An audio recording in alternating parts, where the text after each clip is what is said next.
لە شاری هەولێری ئەزیزەوە ئەچینە کەرکووکی خۆشەویست و یەکێک لەو بابەتانەی کە ئێمە ئەمڕۆ گفتوگۆی لەسەرەکەین لەو شارە ئەویش چوونی بەشێک لە ستافی یاخود بڵێم تەواوی ستافی مۆنۆدرامای سەلمەیە بە خۆشحاڵیەوە کە ئەم مۆنۆدرامایە لە بەشێک لە شارە کوردیەکان و لە شارەکانی کوردستان نمایشکران و لە ئێستاشتا ئەچێتە فستیڤاڵی قەرتاج کە لە وڵاتی تونسە دیارە مۆنۆدرامایە کێبڕکێکات و نمایشەکرێت و بۆ هیواین کە بتوانێت چەندین خەڵاتی نێو ئەو فستیڤاڵە و چالاکیە بەدەست بێنێت.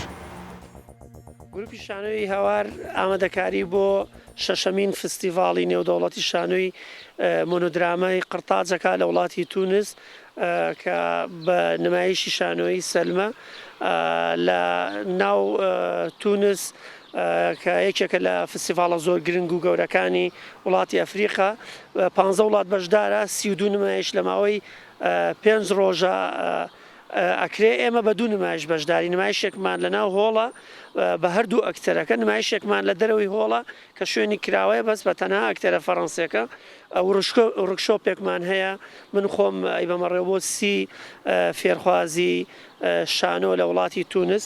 تەبەن ئەم کارەمان دوایەوەی 5 نمایشمان لە کوردستان کرد. ئێستا ئەو بەشداریەمانەیە بۆ 4 بۆ 5 فستیڤاڵی نێودەوڵەتی دنیا بان کراوە.